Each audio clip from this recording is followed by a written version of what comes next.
How is everyone doing? I just want to welcome you guys all to the World Computing Organization. Great. We're going to do our intro presentation, tell you a little bit about our organization, just spend like 5 or 10 minutes on it, and then we're going to go to our key presentation. We're going to be talking about DAOs. But first, I'm going to tell you guys a little bit about our org and what we're here doing. So this is the World Computing Organization. And what is WCO?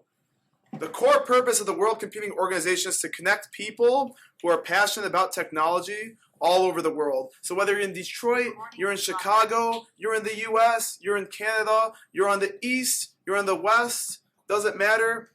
You could be in China. We're the World Computing Organization. Right now we're starting out in Detroit, and we're looking to expand from here. Our vision is to be the most important medium and ground where people who are passionate about technology connect and communicate with other like-minded individuals. So whether your major is computer science or IT or mathematics or arts, or you don't have a college background, if you're just someone who is interested in technology, if you're a tinkerer, if you're a developer, if you're a business person, if you're a tester, if you just have ideas, doesn't matter. The World Computing Organization is the right place for you. We're happy to have you guys. So I'm Don McDavish. I'm the president and board member. You want to say hi, Arpin and Andrew? Oh, hi, Arpin.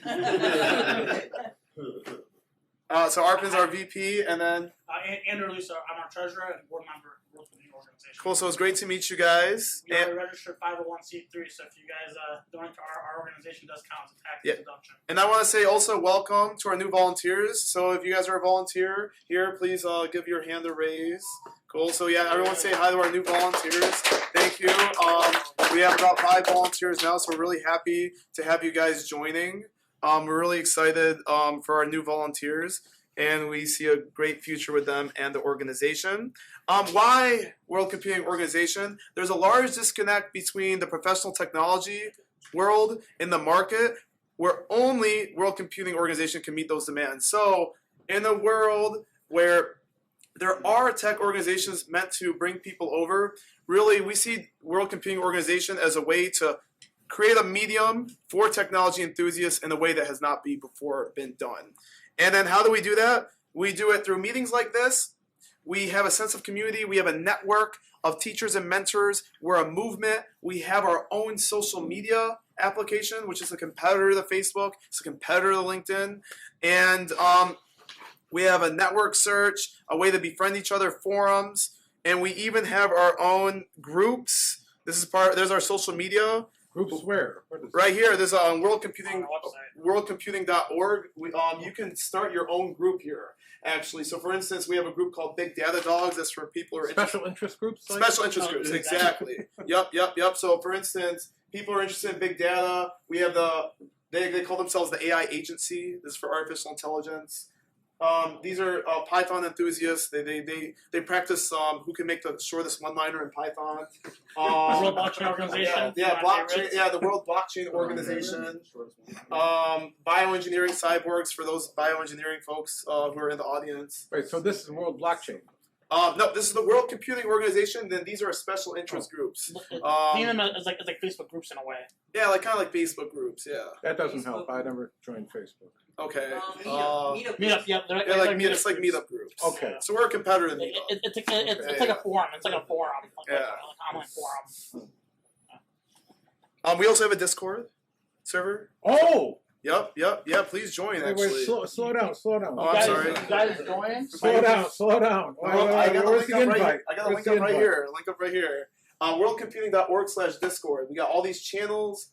We have meetup plans. If you guys want to just do a impromptu meeting. See, Richard, Discord. Join Discord.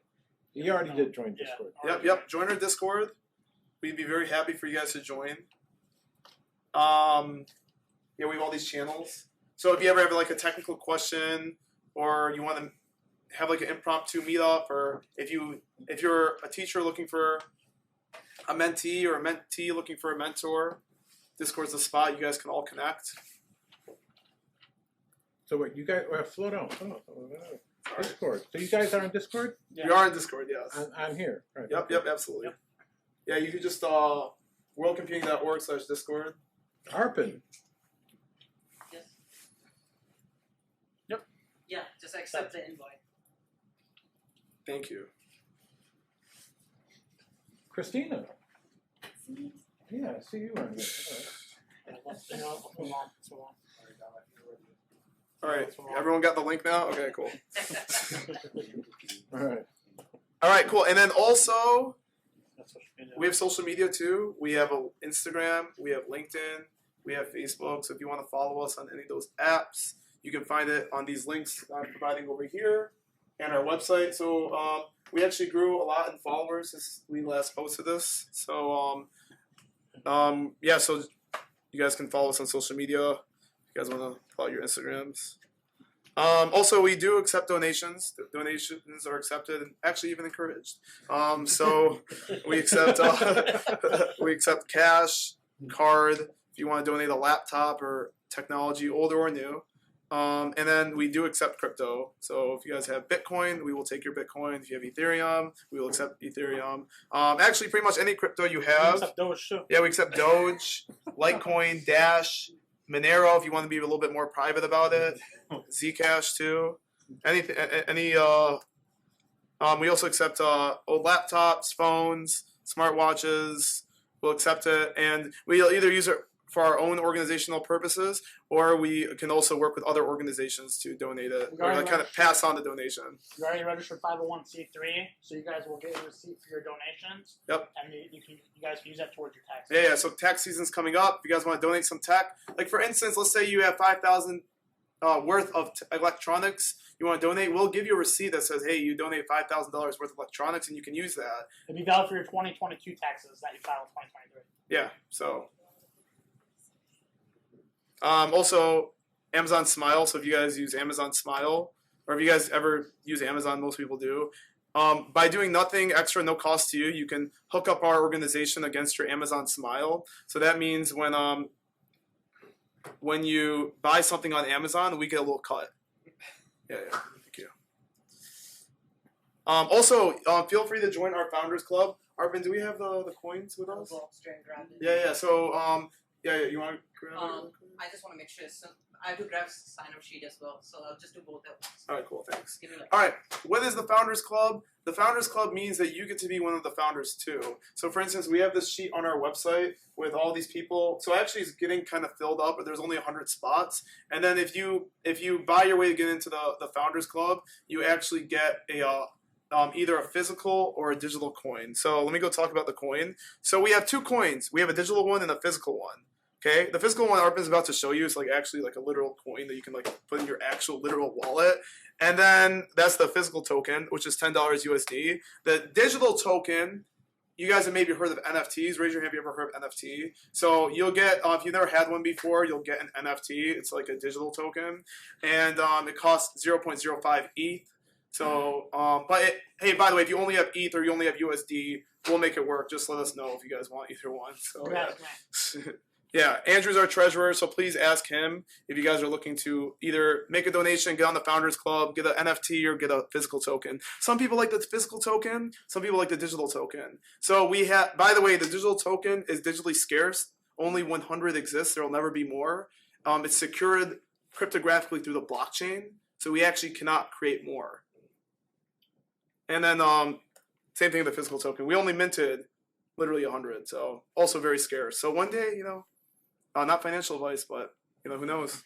All right, so what's coming? We're going to expand our Detroit community. So obviously we're the World Computing Organization, but we have to expand in Detroit first. So we're looking to reach out. We're looking to have some meetings up in Ann Arbor. We're looking to kind of expand more towards other areas in the Detroit community and kind of expand more in just the state of Michigan for right now. We're also adding more features to our web pages. We're looking to add jobs for job seekers, for job posters. Actually, a couple recruiters reached out to me recently. They're looking to start recruiting at our events because they're looking for engineers for their companies. We're looking to do some conferences. We're going to be planning either this summer or maybe the fall or sometime very soon. We're looking to start planning a large conference in the Detroit area, probably around 150 to 200 people. We're going to have some big speakers coming in, and we're going to have some people talk about technology and things like that. And so I have over here become a volunteer, so it's still open. We have 5 awesome volunteers who are going to do a great job. But also, if you're interested in joining the team, which we just got started, feel free to reach out to me, Andrew, or even Arpen. And we're just really excited. So, our presentation. So you guys have heard of a company. You guys have heard of incorporations. You guys have heard of corporations. You guys have heard of LLCs. Now we're going to go talk about something a little bit different, a little newer. We're going to talk about DAOs. So please, everyone, give a round of applause and an introduction to our speaker for today, Kevin Hill.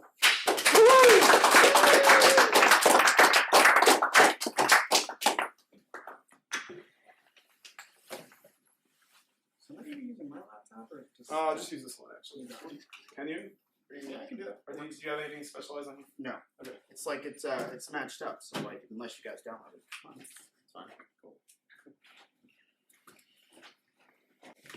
All right, so I had notes for all this, and this is kind of one of those things where it's like you're crossing a bridge just as you're building it. So, without further ado, we're just gonna jump in, right? So we're going to be talking about DAOs, and one of the things that I want to do is I want to go ahead and just overview what the concept exactly is and what it stands for. So it's an acronym, and the acronym stands for Decentralized Autonomous Organization, with the key feature of it being decentralized. It's globalized. It sits on blockchains. The way it works is that people basically they code up these smart contracts to say these are the rules, these are mechanics, these are all the things you can do with this particular DAO, and it just runs, right? So DAOs are not like the corporations that you know of, where you have to apply for the LLCs, you have to set up the account, you have to maybe put together QuickBooks and figure out how you're going to send in certain types of taxes and allocations and everything else like that, and decision-making rights and management. All that basically comes directly within the DAO itself, or a DAO itself, right? So the value is that basically you have something that can just exist, and you can move money, and you can have a bunch of documentation everywhere. But one of the more beautiful features about it is the fact that you could just it's not necessarily run by a CEO. It's like everybody is in the community is engaged, and they can make the decision to be able to kind of approve certain things or make certain things happen. So the first DAO was a smart contract system that was put on Ethereum, I think back inside of 2016 or 17. So it was basically they were trying to replicate venture capital. So the hope was they were going to expand out the DeFi or decentralized space within Ethereum. And just giving you guys a little secret, it flopped. It completely flopped. Now, one of the main reasons why is not necessarily because they couldn't get something up there they couldn't launch, right? It was everybody was getting extremely hyped up. Everybody was extremely excited about having DAOs. But one of the biggest issues that came with that is they didn't actually understand about security for smart contracts. So Ethereum was the first time that that was the first time they had a major hack, and they stole what about $100 million, right? Which in Ethereum dollars then that was that's probably what if you multiply that by 10, 20, 100, right? So they stole upward about $10 billion in modern days currency or whatever. They ended up switching and forking over the blockchain. I remember I was speaking a lot about this, basically saying that they needed to. Which I know it's if somebody's a Bitcoin maximalist, they hate it. But that said, Question: was there any controversy regarding the this fork? So after the DAO kind of didn't work out, and then they made the decision to split the Ethereum with Ethereum Classic. Is there any controversy surrounding that? Yeah. So there was a controversy about this. They ended up having ETH Classic, where they had the basically it's a split off to another universe, right? Where for this one, it's oh, actually, let's go about having a currency where this did happen, right? And there is no do-overs. You just do you just let everything happen as it happens, or whatever mistakes are mistakes, whatever. Just be a lot more secure about whatever you're doing in the future, right? So my personal opinion when I was putting it out there was this is a baby project. A lot of people they're gonna look at this really baby project, and they're gonna just look at it, go oh, basically you have the opportunity to go ahead and just reverse something that people are getting their money stolen, and you don't do it. people are not necessarily it's not gonna fly in the face of a lot of people, right? And so it could kill the project before it even gets off the ground. So like that was my argument about it. But a lot of other people, they were like, they're thinking like, okay, well, this never happened. Bitcoin's a lot simpler of a project, a lot less moving parts, a lot less errors and possibilities where it can get hacked. So that said, we're gonna go into look at the different kinds of organizations that already exist, right? There's a lot of different kinds out there. So a lot of the DeFi projects that everybody knows about so far, they have a DAO element to them.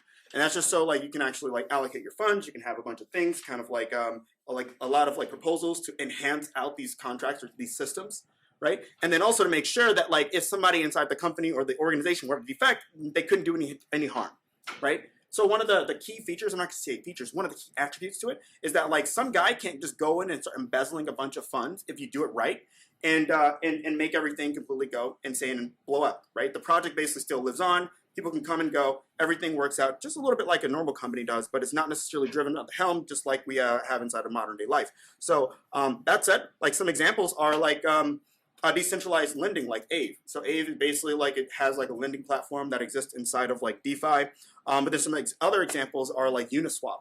So like Uniswap, at the very beginning, they used to have like users where they would like kind of pay users to kind of use their product, and then also had payments for like suppliers, right? So a lot of people like they would do liquidity supplying, and then like they would get paid like tens, 20s of thousands of dollars or whatever just to kind of like get liquidity into the market, right? People were actually able to get a lot of money from this. So like there's also a bunch of other kinds like yield and arbitrage, and then there's this one called BitDAO, and so BitDAO is like a venture fund. Right, so like they basically just support a bunch of other DeFi applications. I'm still lost. You're still lost. Can you do that Facebook example? Huh? Facebook was a DAO. Oh yeah. Oh no, I have that, right? Yeah, I think someone has a question. They also use a flash loan. Flash loan. Flash loan. Oh yeah, they do flash loans. We're not going to go into that because it's like little too much right now, right? Okay, so we do go into the Facebook example, right? But I moved it to like its own little slide. Oh, sorry, I think someone said they couldn't see. Oh, I couldn't see. Okay, cool. So some other examples of DAOs are things where like they're just organizations like normal businesses or corporations that kind of like serve different purposes. So one is like a banking one, which is called Abolish DAO, which by the way looks like a dead project. And there's another one where I know somebody who's within it called Friends with Benefits. Very funny name. He's embarrassed to talk about it. It's kind of funny. Just because like, you know, you only call something Friends with Benefits in order to kind of like make it as a joke. So like all they just do is they pay to be able to build up certain events, and then whatever earnings they get for the events themselves goes back into the DAO. So like their proposals end up going into creating events, right? So to give an overview about what like DAOs are, they're corporations that exist on the blockchain. Is that understandable or a little bit? So corporations, you have the accounting, you have the management, you have the government, you have everything else, right? You know, and then you have decision-making capabilities, right? Maybe take a step back and kind of from like a broad standpoint, explain like how could a corporation exist on the blockchain? Maybe that's what people are looking for. It's actually the next step, right? Now, here's the deal, right? There's a very real possibility, and this is a recent text that like Elon Musk basically posted on Twitter. You know, he makes a lot of jokes about companies he's going to start or like he's thinking about. And one of them is basically about creating a new social media platform. It's a very real possibility that inside of the future we might have an open source social media platform with a lot less propaganda and a lot more decision-making capabilities within it. So then, like, actually, let's go ahead and project what would that exactly look like, right? So, okay, number one, the data platforms, the algorithms, and everything else like that to be open source, right? Open source meaning that like you can actually go in and inspect to see what's being run inside. Because like as it currently stands right now, when it comes to Facebook, we don't know what their algorithm's doing, and we don't necessarily know what they're optimizing for unless you're directly within the company. But any whistleblower that kind of like says whatever's going on, a lot of times is not that good, right? So like that means we'd be able to know exactly what's going on. And so then there'd be like less propaganda. There's no way you can be no propaganda because anybody who basically puts out an opinion, they're propagandizing, right? And the better they can do it, the more power they can get. But inside of it, a user can actually decide to be able to implement certain things. So let's say hypothetically I was a user and I wanted to change the function of or actually the design of the site, right? I wanted to change it so there'd be like maybe a table or something that like is a lot prettier and functions better. And then like I even coded it up or something like that just to kind of like make it look better, right? I can go ahead and put a proposal up there and say like, hey, I want to be able to make a change to it. And when it goes and approves, if it goes and approves, because people can vote on it, right? Then the update would be implemented, right? So it's one of those things in which people who want to contribute, they can participate directly within an organization like at the scale, maybe Facebook, right? Planet-wide, organization-wide, and people could just go from like all different parts of the world, right? So the benefit, well, okay, so the benefit is that you're gonna get money for starters, right? You go ahead and you make a contribution. It's not like proposals are just gonna go ahead and just say like, well, we'll just do it, but we'll take it and that's it, right? One of the biggest issues when it comes to like open source software that I also see like addressed with something called like Gitcoin, right? Which I didn't go ahead and I talk about is that they pay the developers to add more stuff to software, right? Because like, you know, you spend the time, you don't necessarily want to just be like, you know, a broke developer doing whatever, right? So like if you're like a consistent contributor, maybe you have a firm that contributes to a particular thing because it's just that big, you know, so imagine if you had like a social network that had a few 100 million people, right? That is not something that a bunch of developers that are just sitting inside of a basement like can handle. You need to have firms to be able to do that. So contribution wise, right? People would be like putting stuff up and putting a bunch of things together, but they may have firms or whatever, then they can employ the people around them. And then maybe if there's some type of issue that's happening within like the locality of their community because of the algorithms that are put in place, then you can make sure you can squash out any kind of like issues and bugs that like are clearly causing problems that are openly there, and you can get paid to do that. So you get paid to solve the problems for yourself and for other people. And you know what the problems are, and they're not hidden from you. So basically giving people, a lot of people opportunity. It's getting a lot of people opportunity to be able to make a better world for themselves, for the people around them, and just for everybody else. Yeah. And they get compensated as a result. So the developer get compensated. So it's a win-win for everyone. If you offer something that you get to solve it will be under your name. So if it's being used, you will get money.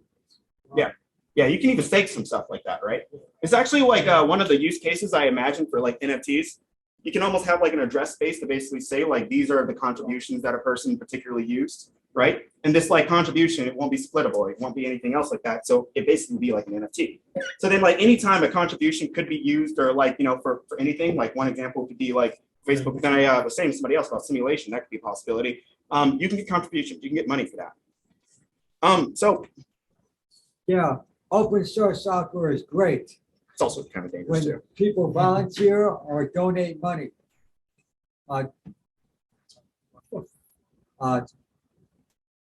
Firefox, for example, Mozilla, they get donations and they hire developers to develop it. Yeah, there's some serious issues when it comes to that. Other open source software is great where it's just volunteer developers.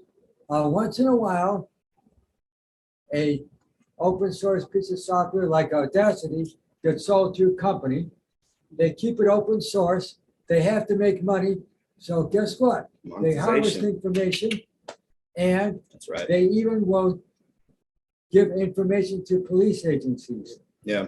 So I used to use some like Kubernetes in software. a and I used to capitalist basically economy, snoop on generally my stuff. speaking, people do things and get paid for it, but volunteer and donations work also. But when the two mix, like, oh, I can't charge for my Google search, but I gotta make $1 million or $1 billion, so I do it other ways. That's when things get kind of messy. Yeah, so there has to be some inbuilt monetization mechanisms or whatever that operate inside of them. Actually, if you were to look at something like BitDAO, they are fully aware of this or whatever. So they primarily prioritize projects that like get some type of cash flow, and they take a percentage of the cash flow and put it back into their own like DAO, right? So like if we're going to do more open source software or whatever, and we needed to basically make sure that it maintained itself, there would have to be some type of inbuilt mechanism in order to be able to do that, which like that's something that I may cover. I don't want to go into like a rabbit hole, right? But yeah, this is a very big problem, right? Actually, like the biggest problem is that there's a lot of incentives that like are just not aligned across like most parts of the economy. And like I'm going to touch on it, but like I'm not going to dig onto it because like, you know, I don't want to basically utilize too much time, right? And so primary objective for this entire presentation, again, is to educate everybody. But I'm just going to take a quick detour, very quick story. So Andrew and I, we were having a conversation with each other. Turns out that we were at the same event, summer 2015. Ethereum was just like starting, and some guy from this project called Augur came and talked to be able to hype it up, right? So it was a really cool talk. It was really great and everything like that. You know, and most people, they were like, this is cool, but I got other things to do, right? And it's kind of like a shame if they didn't go and dive deep into it, because at the time it was roughly about 66 cents or around that, right? And then like if you were to go and look at like the price around what it's at today, like you almost would have made about 5,000 times the money. If you just put it in like a, you know, 10K or whatever, you would be up well into millions. I didn't actually do the full on math to it. I just kind of like guesstimated it. And then, so a lot of people, they just kind of had that reaction or whatever. So there was kind of like a split off between like Andrew and I. We didn't know each other at the time. We didn't see each other. But we like we were in the room, right? We were both invited to the same thing. One of the things we came to the conclusion to is that like, he basically like got into the crypto a little bit later on. But everybody who was invited to this Coney Island for the talker and speaker, they came in, and like everybody who was, they dove headfirst into crypto. Why? Because like when we were going and we were talking to the guy named Tony, he gave us the full context about where crypto actually fit inside of everything, like the history of how money worked. We were like sitting and talking about how like companies and how businesses and how monetary systems and how like flows and like that kind of evolved, and then what kind of like crises we were kind of like estimating according to like different countries and how their metrics were going out. And then we started understanding exactly what the real value proposition of cryptocurrencies were. So I'm talking about DAOs right now, and it's cool that we're talking about like the various different ideas about like what it is, right? But then, okay, where does it fit inside of the grand scheme of things? Because like at the end of the day, there are a lot of big shifts happening right now, right underneath our nose. And for the most part, that also means there's a lot of opportunities that are there in front of you. And I feel really bad if I like come from this conversation and like you guys do not understand what kind of value you guys can extract out from DAOs right in front of you. I feel really terrible. I was the person that said, cool, I have better things to do. Yeah. And then I invested in cryptocurrency later on, but I got really deep into the world. But if I'm convinced, and I think Kevin's convinced too, if I would have went to that Coney Island dinner, I would have probably invested in 2015. Yeah, every single one of us. I don't know if I'll be here in this today though. Every single one of us are like, this is big, right? So like, it's very much a thing. Now, here's the thing, right? Like, I'm saying this because I want to drive home that the gravity of what DAOs actually are is a very, very big, especially when you start looking at all the different kind of problems that we have. A lot of them are global optimization problems between companies, between like countries, between like, you know, all these different kinds of organizations where like they have all conflicting interests. And yet we also need to be able to have them work together without them screwing each other over to be able to solve our problems. So that's a big, big issue. So like going forward from here on out, I'm going to be like basically adding in some context about what DAOs are and the grander context of things. And that starts off with going into, like I said, primary objective, educate. I'm going to start talking about like how you guys can probably get into it first. So it's like something that can like ping around inside of your head. And then I'm going to map out the world, past, future, and present. And then map out all the technologies and everything else. Like, and then put a call to action. I think I have a call to action inside here. Do not quote me on that one. I definitely put some benefit stuff here, right? So what benefits can you get? I'm not necessarily telling you guys what to do exactly investment-wise, but if you pick the right particular projects, you can get up to about 10,000 times the investment, right? That's pretty good returns. Huh? That's pretty good returns. I know, right? Very good returns. And actually, going forward from this point, I'm going to actually be explaining out why I think that's the case. And there's a lot of room for like why that actually could be the case. And then like, you know, innovate your up your own job. So if you really want to basically create your own job where you want to put together your interests and have all these other kind of cool things come together, like opportunity to do that, right? Why? Because it's a nice intersection of money and it's a nice intersection of organization. And guess what? You know, organizations are for people, right? Like if you're in anything and you're contributing something, I know some guy who basically makes videos, he's paid a lot of freaking money to do it. So he's just an artist, basically just doing whatever he's doing. And he's already doing it for DAO. I wanted him to come. He does his Friends with Benefits DAO, right? It's very funny. What you love, which was what I was saying there. You can help people. You can increase personal freedom. So then, like, if you're doing what you love and you know you're getting paid for it, at that point, you're kind of like, you're free. You're almost as free as a bird, right? And then you get to socialize with great people. So if you're like inside of groups where people want to like kind of change the world and they want to kind of make really cool things happen, right? Like, you can probably get attracted to the right kind of people with this kind of stuff. And then more so, you can make a positive impact. Remember what I was saying before? Like having like a transparent social network or whatever that can actually solve problems instead of keep on pushing people's buttons and making them addicted and like just ruining a bunch of stuff. Like you can basically like be a contributor to that kind of stuff, right? So then how do you actually how do you even make that benefit happen? Well, I mean, you can throw money into some stuff, right? That's one of them. You can be a developer, right? But then there are a lot of other things that can also occur as well. So you can be like a media producer. You can help build communities. So if you're like one of the people who really knows how to network, not just knows how to network, you love to network. You love people. You love like thinking about when you're having a conversation, who do I know who is interested in this kind of stuff, right? And then get them together for anything, right? Anything. The more people interact with each other, this is like a PageRank algorithm, right? They do this with web pages instead of people, but the same thing applies.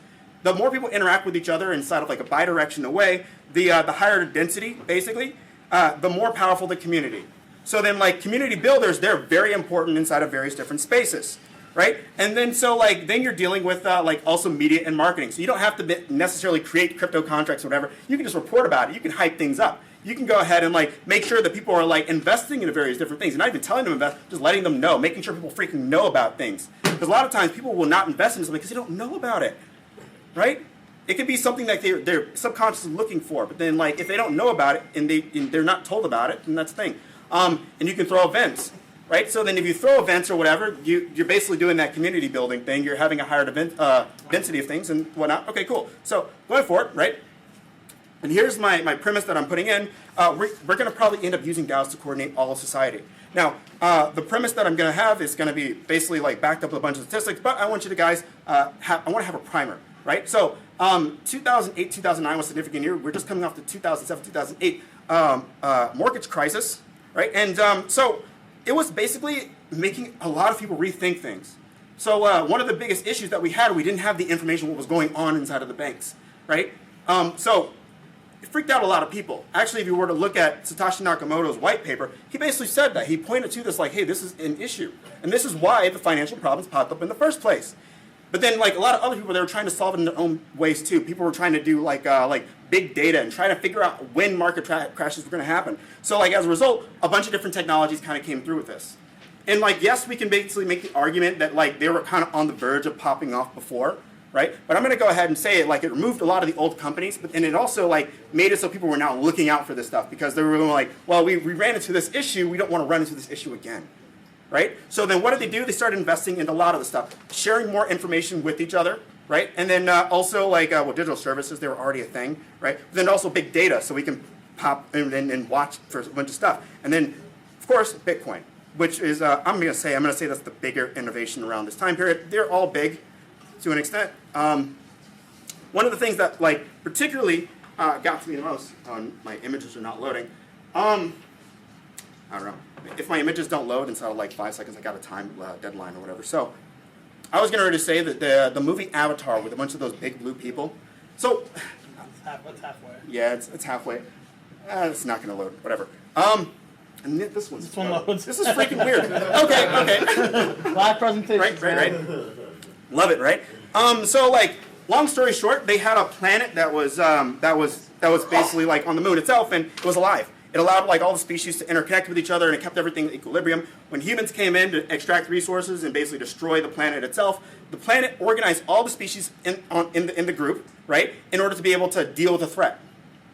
And otherwise, it was impartial. Every animal basically lived in the way they just lived, right, in their habitat. Now, like, in a sense, that planet was a DAO. It had like some way to be able to like coordinate the entire planet all at once.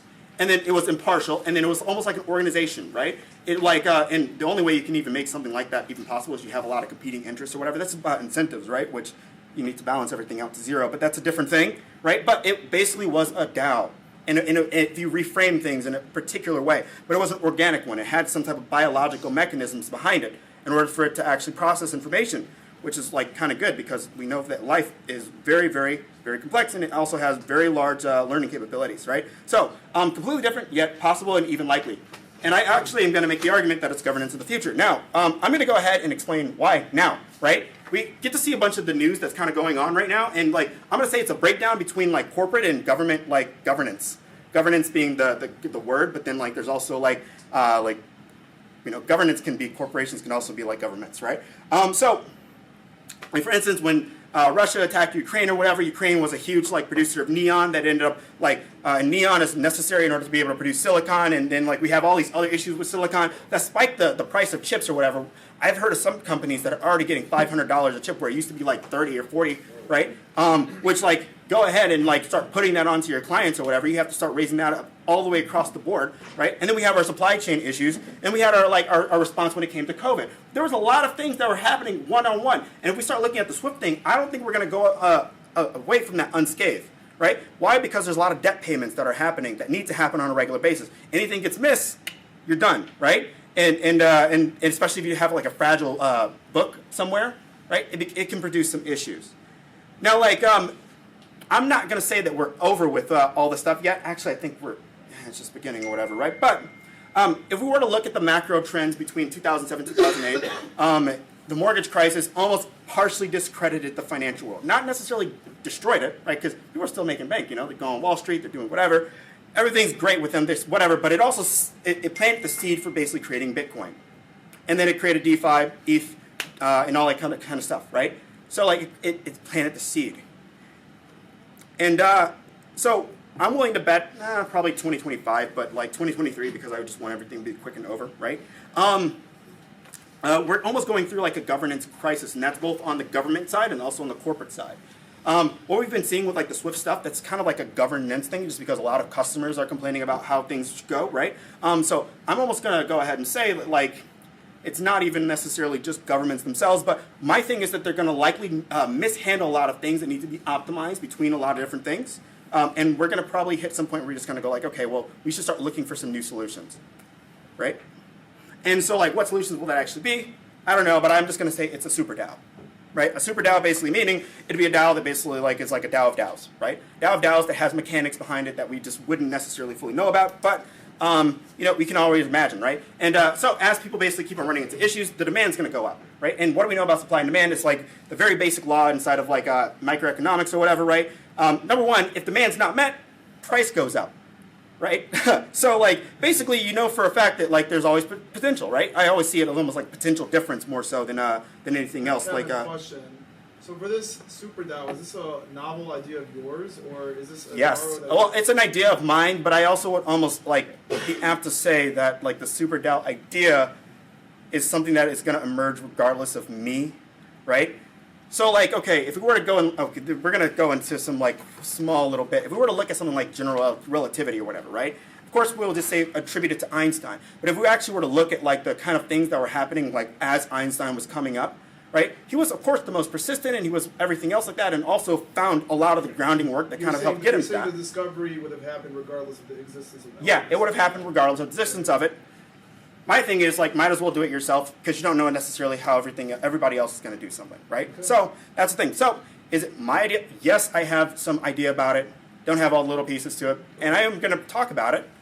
But it's a generalized idea. It's basically the integration between artificial intelligence and decentralized stuff. By the way, that's almost like the recipe for creating Skynet. So I'm giving you guys some warning about that because you're basically playing with fire, right? But supply is basically going to meet the demand at some point. And I'm just going and putting that out there. Why? And right now, it doesn't look like a lot of progress is like happening inside of DAOs, right? It is happening, and it's happening inside of like rate. Really, I think this is kind of like how the chart is gonna look, right? The moment we actually have some type of like intersectional seed that we can like build off on. So like for Ethereum, that was like the EVM. Basically, they created the EVM, and then people like could now create these little. What's EVM? Oh, it's like a virtual machine where you can create these little smart contracts on this thing called Solidity. Right? Solidity basically is like JavaScript, but like it's for smart contracts. So you can create like all these decentralized applications with a programming language, right? And so like with that foundation there, people just started creating their own little blockchains and just like using Solidity as a placeholder because it just worked, right? It got everything that they needed. So then like if there was a moment where that one thing is created for like something like with the Super DAO, then like basically you're looking at an exponential increase and there's more to it than that. But and I also think that people are going to start thinking about this more. Why? Because there's going to be a series of movies starting in basically Christmas time this year. That's going to be like Avatar. Well, it's going to be Avatar, the second Avatar. And the way that I like to think about it is that if people get the same stimuli at once, they'll start thinking the same thoughts.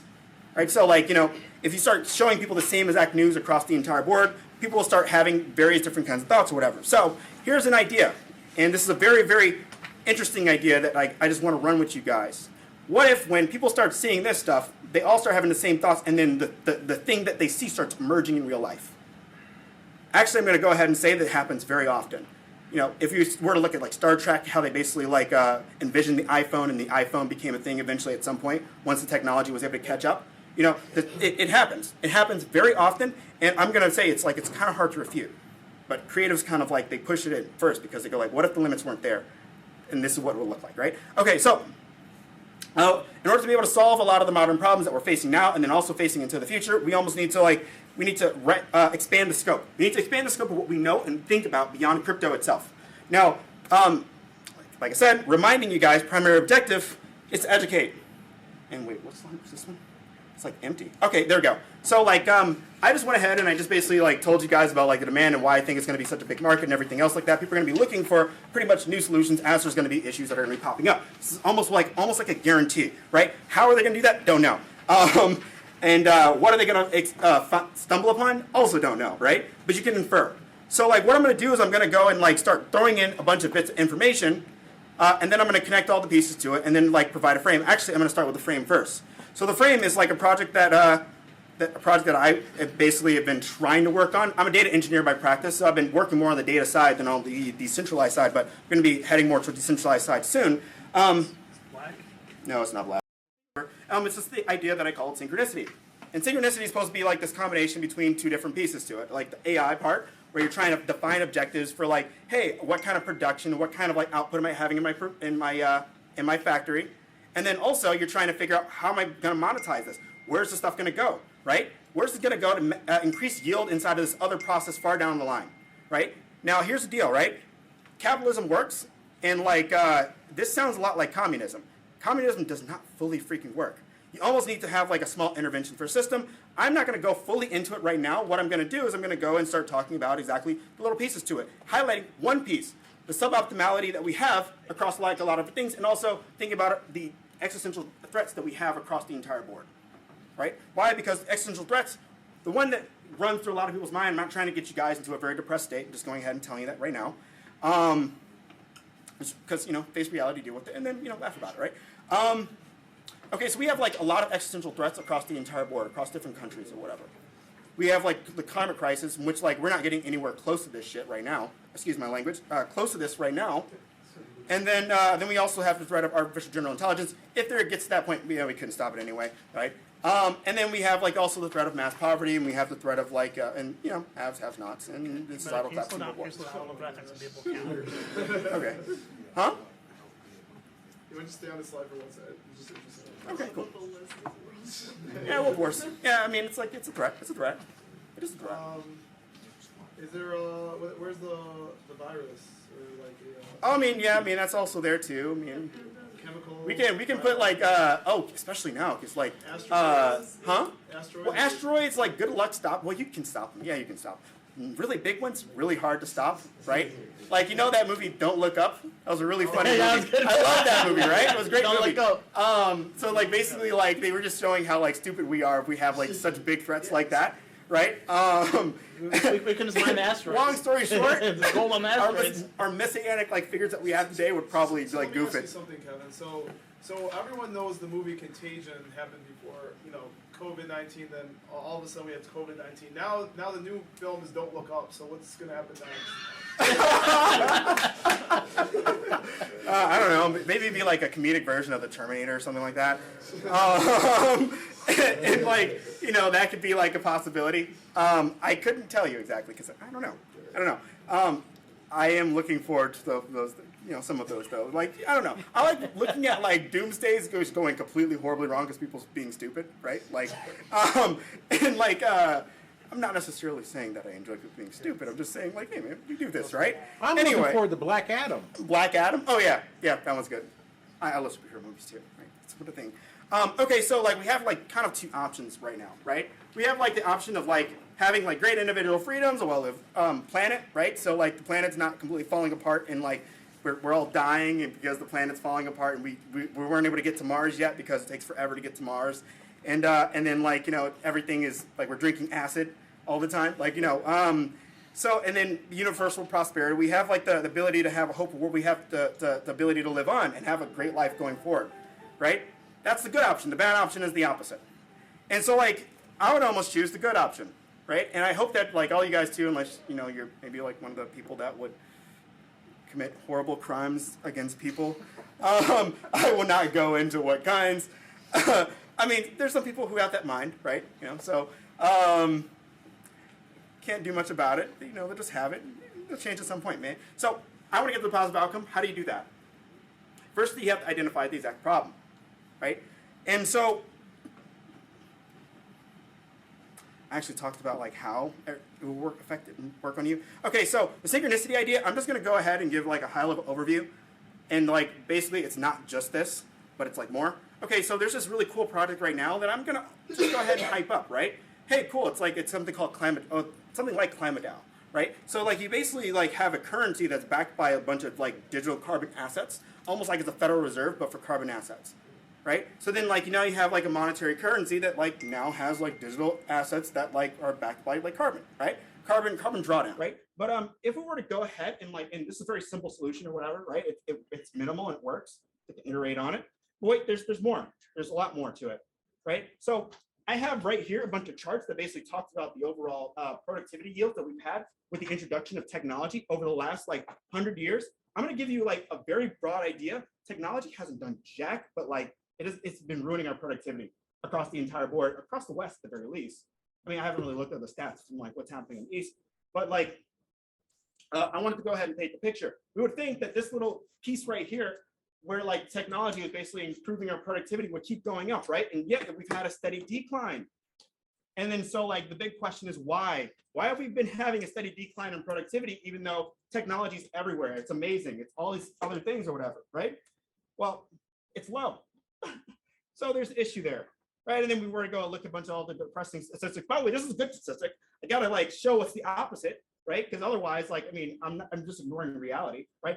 You know, if we were to look at the human index of health across the entire board, across the entire planet, or whatever, it's been going up. So maybe it's because we have like more drugs or whatever to kind of keep us going, which like that's a really cool thing. But then if we were to look at a bunch of other things like that, such as the Gini coefficient, which I don't know if you guys know this, but if it gets too high historically inside of different countries, you know, society kind of breaks down and then basically kind of like folds apart because people, they go like, why am I doing this shit? Right? Excuse my language again, right? And then they basically rebel. They stop doing whatever they're doing. They go and they leave. They, you know, just whatever, right? And then, you know, then basically student debt keeps on rising.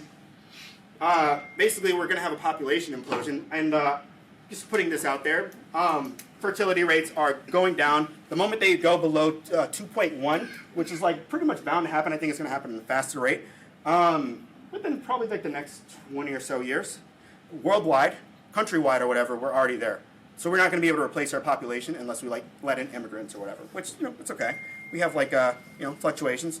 A lot of issues or whatever that are going in place. And I've just brought up these like, you know, climate statistics that are going on right now, right? And so like people subconsciously know this and they're reacting by basically quitting. They're quitting their job, going like, why am I doing this thing that is like clearly not having any type of reasonably good impact on my life, my community's life, the country's life, or anybody's life, right? And everybody's basically like quitting at this point. It's almost like an existential, like, what am I doing, right? So people subconsciously know, like, even though there's all this amazing technological progress that's going on, nothing much is happening. Instead, things are getting progressively worse. It's a very, very real thing. There were some people from Berkeley that were talking about this. They had way more statistics, basically pointing to this exact same idea. I'm just giving you like a high-level overview. And they did what I did too. You know, you can only really have a strong argument when you refute it a little bit, right? When I say a little bit, I mean like you really got to refute it. You really got to basically say, well, this other thing could also be true. Let's explore that, right? And they did that. Now, like, lots of technology, a lot of productivity blogs everywhere saying how to be more productive with X, right? A lot of major tech companies, productivity is going down, money supply is going higher, and then metrics are not looking all that good. So what's the real problem there? well, number one, tech is BS, right? Now, I mean, I'm not saying technology by itself is BS or whatever. It's just basically the things that we're focusing on is BS. Very real. Cool. Now, I'm going to go ahead and talk about this guy. His name is Frederick Winslow Taylor. Very interesting individual. He's a guy who created scientific management, which then pretty much introduced and created, which led to things like industrial engineering and work enrichment and job rotations and total quality management. He's basically a guy who basically created everything that we know of today in terms of process and industrial systems almost, right? Very interesting individual. And actually, if you were to look at a lot of statistics that we had in one of the previous slides, the moment he started working and started doing the things that he did, productivity fucking skyrocketed. They skyrocketed. And so the main reason why, so he had a process that he would do. He would look at how all the things would interconnect with each other, and he would basically optimize, number one, the process that was each process, but he also optimized the interconnection of processes. So when we do this one thing, this thing goes to this other thing, and when it goes to this other thing, it's not 1 + 1 = 2, it's 1 + 1 = 3, right? It was synergetic. So he had all these particular systems and mechanisms or whatever that ended up leading to a lot of power and potential, but it also started with him basically mapping out the process, right? So it's very interesting to kind of I read a little bit into his biography, not enough or whatever. I had a presentation, didn't really have a lot of time to be able to put it together, but if I wrote a book, I probably would. But he basically kind of had something along the lines, and I'm summarizing it by a lot. He's okay, tech is like gasoline, processes is the fire. Right? So then you have a good fire, well spread out, well put together, well energized or whatever. You dump some gasoline on it, and you have also good conductors of fire, right? And then you put some gasoline on it, boom, you have fire that's going stronger and is lasting for longer and is doing really good, right? So that's kind of what happened when this guy came onto the scene. So he had a productivity framework, and I have the steps here: break down microtasks, observe task length, optimize, and then a train team. He also had some other stuff that was going into it, the science of productivity, about raising up things, so creating synergetic processes. There were some other things that came about his stuff, basically about systems theory, that came after that, which enhanced some of the stuff that he wrote about.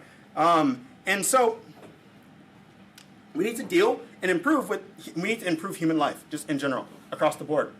And these are very serious issues. COVID was one thing or whatever, but I'm almost going to say that this almost kind of narrows down into productivity.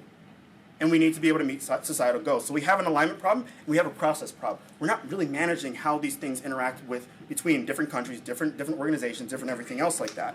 And the real world is complex. So we've seen right now, as we're looking at a lot of the supply chains, they're breaking down. They're just in time.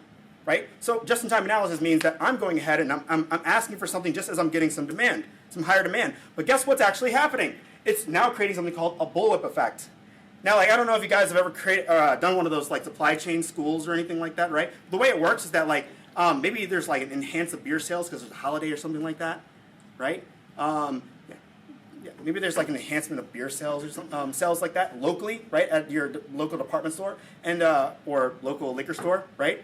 Because there's a holiday. And then they go oh, wait a minute, we're going to go and put some orders over here, right? More orders because we're seeing more beer sales, right? Now, that more beer sales, they go now we got to produce more beer, right? Because then it goes to the distributor, and that distributor goes over to the producer, and then now they know okay, now we got to produce more, but then they end up overproducing, right? Why? Because the estimation, it goes and becomes increasingly weaker and inaccurate as you go down the service chain. Right, and so just you have that from customer to warehouse to distributor to the plant to supplier, right? The same exact thing is true for if you were to look at small businesses, corporations, hiring management, and schools, right? So a lot of people they'll go to graduate school, they take on all these student loans, and then basically once they get out, they can't get a freaking job. That's a big issue, and I'm going to argue that one of the big reasons why is because schools are not able to talk to all the people who are doing all the major innovations all the time. Right? So then that's a really big problem. And I'm going to go ahead and even tell you this is probably also there across a lot of other systems that exist out there. I'm just putting out two different systems. But guess what happens when people are not able to get jobs right after they get out of school, after they basically are saddled with debt? Now you have basically a loan crisis, a loan problem. And the loans basically, they accrue as people are not going and paying it. And then basically if you're starting to estimate that people need to be able to pay back their loans in order to be able to do that, now you have a financial problem. And then you have that financial problem, then you need to have that finance to be able to invest in businesses. You see how this ripples out? Because groups are not interacting and interconnecting and talking to each other, you have problems. And the problems expand infinitely, and it grows in ways that you can never foresee. And so Climate DAO is a really cool idea. But guess what? And that's not just it. There has to be more to it. And why am I arguing there has to be more to it? Because even though we know for a fact that carbon and what is it, like, I was going to say methane, right? And methane is like, spewing into our atmosphere and everything else like that. And all these particular issues are like, are happening. We see that's the end result. But then like people don't realize that maybe it's like the result started because like somebody had to like order a little bit more of like something to be able to produce a little bit more because like their supply was basically out, screwed, right? And so they end up overproducing something that doesn't get sold. Now they have more waste and everything else like that. And that increase of waste now ends up leading to like pretty much like a higher carbon emission, right? So Carbon dioxide. or carbon dioxide, carbon emission, right? So then complexity. Oh, am I out of time now? Yeah. Oh, shit. Maybe Excuse just, my language. finish the last couple slides. Yeah, we just have to. Well, okay, then I was basically going to talk about complexity economics. It's like a combination between like pretty much I'm going to say all the sciences, whatever. Anybody who takes like complexity and adds it to whatever it is that they do, like they have like a generalized framework that they can use to be able to do with anything. So like for instance, like crypto is basically like a combination between like economics and complexity. And where like if we were to go ahead and map it out or whatever, like it has like systems theory, game theory, and networks. Game theory basically being the thing to be able to create sustainable systems that like people can have incentive to be able to pretty much attack each other or cooperate with each other, and then basically networks in order to be able to kind of go like, okay, what happens when you basically have all these different kind of things, and the systems to basically figure out exactly like how do you incentivize certain people as you're basically going about doing things and decision-making capabilities. Machine learning is about like 34% of like the overall map, and then ML is if you combine them together, then you basically have about 85% in total of the overall map of complexity. My own personal like hypothesis: what happens if you go ahead and you start mixing all of them together, like 100%? It's almost like that phrase people go like, oh, if you use like 2% of your brain, if you use 100% of your brain, you have psychic powers, right? So the idea is very, very simple. You go ahead and you look across the entire supply chain or entire system, and you try figuring out exactly what kind of demand you need to have in order to be able to improve some type of long-term metric, and you basically bring it into the short term. Almost like how you take a loan in the short term, but instead what you do is you create real value money, and then you go ahead and you reward somebody in the short term because they help something in the long term. And we know for a fact we're going to have that in the economy.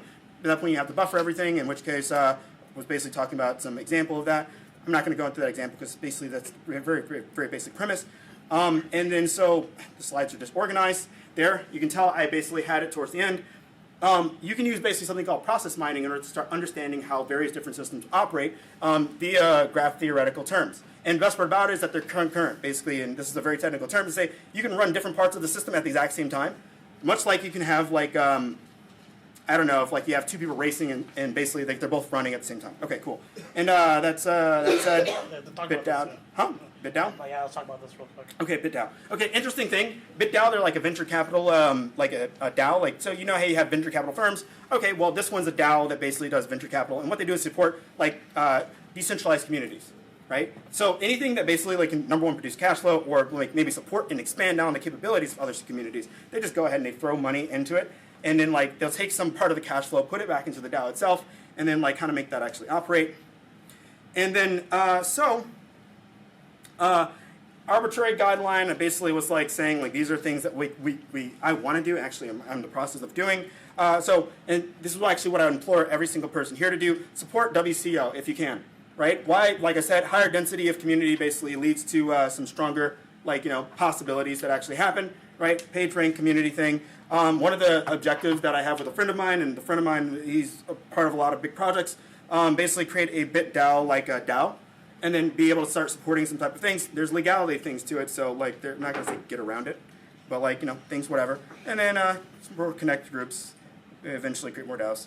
And cool, beautiful outcome, whatever. I'm supposed to get rid of that slide, but that said, we're done. Do you have any questions? Do you have any questions for Kevin? Let's do a few questions for Kevin. Then I'm going to talk about these coins. I have a little sneak peek for you guys about something. You guys are gonna love it. And then we'll, yep, there's a sneak peek. There's a little surprise.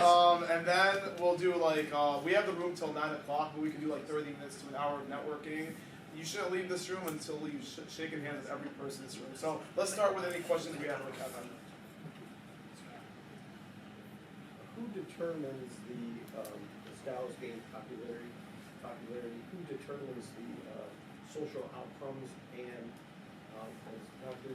Malcolm said, life finds a way, government finds a way to, regulate this. Okay, so this is actually a really good question. I don't know necessarily the regulation problem, but the social outcomes problem is something that I've been very, very adamant about. It's like goes into like ethics and morality, and then also like goes into like how we already think about like how self-driving cars are going to be doing things, right? So like, self-driving cars, they're cybernetic automations. Like they basically like they run on their own. And like basically when they're running through situations, you basically are like asking the question, should I hit like a group of like, older people, or should I hit this little kid? Right? And then basically you're starting to think about like the ethics, you're starting to think about like what kind of like possibilities or what kind of potential can come out of various different things, right? And so the way that you would actually kind of almost decide this is you would almost have like a kind of like a value map that like, so you would have like layers of different kinds of value maps that would all iterate with each other, right? So the way that you actually have this is like a vector system, right? A vectorized system that also has like attached to various different points, like kind of like geometric curvatures or whatever, saying like these are things, this is how we want things to flow. And so when there's some type of interaction between like something and people have like clearly a very bad response because of potential loss or potential gain or potential not potential gain, it almost like kind of like you get that response and you start propagating it through the rest of the networks, right? So then like you have like these different networks, and some of them will actually shift way less. So there's like a certain type of shift density that you actually have, or shift, not density, sensitivity that you have inside of like certain types of systems, right? Certain systems, like there's some things where you should not change at all, ever. Why? Because it destroys your full capability for everything else, right? So then like, so you would have people basically react or choose things or vote or like, just these systems in general, you'd have a lot of little things basically pop up. Can I follow up? For those who voting by tokens and buying and things like that, aren't those who have more money per se by voting? So is there going to be some? So you don't necessarily interface like the social value structure with tokens and all that kind of stuff. And if you do, you would have almost some voting mechanism to be able to prevent it from like people basically from having too many tokens. Like if you were to have like for example Amazon or whatever, nobody really has any stake in Amazon or whatever. You don't want to have a situation like that. So you have voting mechanisms to make it so like people who are just living living their daily life, they don't really care, right? Still able to have some type of input in order to improve the overall potential of humanity. Now, like the thing that like I seriously thought about is like what voting mechanisms can actually exist out there. There's way too many to count, and so you almost kind of have like kind of a layer between like explicit voting and then almost kind of like reactional voting, right? Where you start looking at a bunch of like possible like indicators that basically like says like these are how things are reacting, right? Almost like when you're looking at like the temperature of a rocket as it's flying through space, you don't like get the temperature of the rocket itself. Instead, what you use is are things like Kalman filters to be able to pick out like all the little pieces around the rocket and to be able to estimate, right? Hey, this is how things are going. Here's the state of things. So then like you would take that and then basically derive like how people actually really feel about like these particular things or what's the real value and damage or whatever, right? And that said, there's also some actuarial sciences or whatever that like talk about like the value of human life or whatever. In which case they'll those guys like they're very numerical. They very much will say like, okay, well like children are clearly worth more than people who've already lived out their life, right? So then like there's a lot of things that you would integrate together, and you would basically find out the balance between all those different objectives, right? I guess for someone like myself, like a regular guy, like how can I get in front of this shift? Okay, yeah. Historically, people who might not be as financially or technology inclined, they might fall behind. So how can somebody walk away from this video? So like one of the things that I was driving home, because the developers was like literally the one part that like I was like, oh yeah, like that's a thing that you can do, right? Let me go ahead and tell us. It doesn't matter what kind of amazing technology you have, if nobody knows about it. It doesn't matter how good it is, right? So then like if you were to go ahead and like just like kind of go based on that premise, right? People got to know about things. You start pulling people together. You start like. You may not necessarily have one of those things in which like you have people like going and dumping in money into projects now, but instead what you do is you start planting the seeds. You start pulling people together. Maybe go out drinking with some people, right? And make sure they have a good time and like set up a space and do those kinds of different things. Or maybe you go do some marketing. maybe you learned how to do some growth hacking or whatever, or maybe you even create an event that basically is like a growth hacking, right? Or maybe you just figure out how to be able to create culture around those things. There's a lot of ways that you can get in. You just got to pick which one's good for you. And so, like, I mean, just going to go ahead and pick out exactly what you told me. You have a chemistry background. That is very, Chemical engineering. Chemical engineering is going to be very important about, like, the reaction, for determining reaction dynamics for various different things, which, like, that's an angle. But I would almost say, like, the community part is probably the very fundamental piece. Because, like, you know, the abstract parts, basically, they need the infrastructure to basically have that set up first. There's some things that, like, technologically, like, I'm trying to set up, right? Which will then lead to the infrastructure more on the data side. Wait, where's the slide at? And then that could be a way you start. You build up the social capital, you hang out with people, you do all those other kinds of things. You show up, you do what you need to do in order to basically, like, yield whatever kind of result you want to yield out, right? So what type of research should someone do, like, in order to get their foot in the door? I would start by looking at all of the possible DAOs that are out there. I would look at all the possible groups that are, like, local, that are related, and, like, start socializing with them, even if, like, they're not necessarily open to joining with Integrated Crypto then you can, like, hang out with them, but are related. I would start looking at, like, how AI can be, like, a contributing factor to various different things. I would start figuring out how to put together communities, whatever. I also do want to mention that DAOs are being used in practice today. One example is, like, you know, Climate DAO or even like Uniswap or 1inch, which are something in the cryptocurrency world. Those are DAOs that are being used today. So real life startups are actually using those types of DAOs. And then, just like what Kevin's saying, there's a lot of DAOs that don't exist, and they will exist soon in the future. Mm-hmm. So I just want to point out, like a lot of startups are transitioning to DAOs, and a lot of cryptocurrency organizations, they actually, when people have, like, a venture capital, when people have a venture capital, that venture capital is converted into a token. So there's a popular cryptocurrency wallet called MetaMask, and there's going to be a cryptocurrency token in the future called Meta Token. So that's going to be the MetaMask DAO. Well, is that official? It's not official yet, but no, they did talk about this. So it's like it's at Ethereum Awesome, which is one of these cryptocurrency events. They actually talked about how their actual organization will convert from a corporate structure into a DAO structure.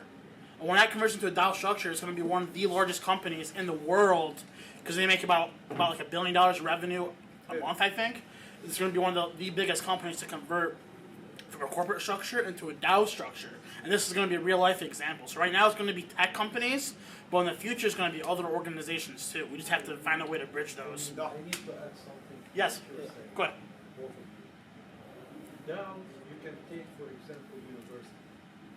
University has many departments, and every department has an ingredient, has a node, and another department has a node, and you have the head of it, which all connected. So all will be communicated through DAO based on the available job they can get and your request, and the other department, and at the end, this department, that big university, can be connected with another university.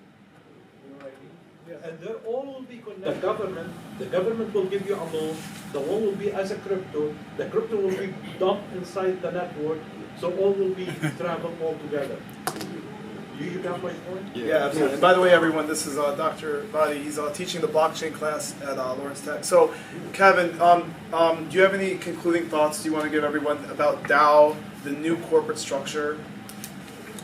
DAO, the new corporate structure.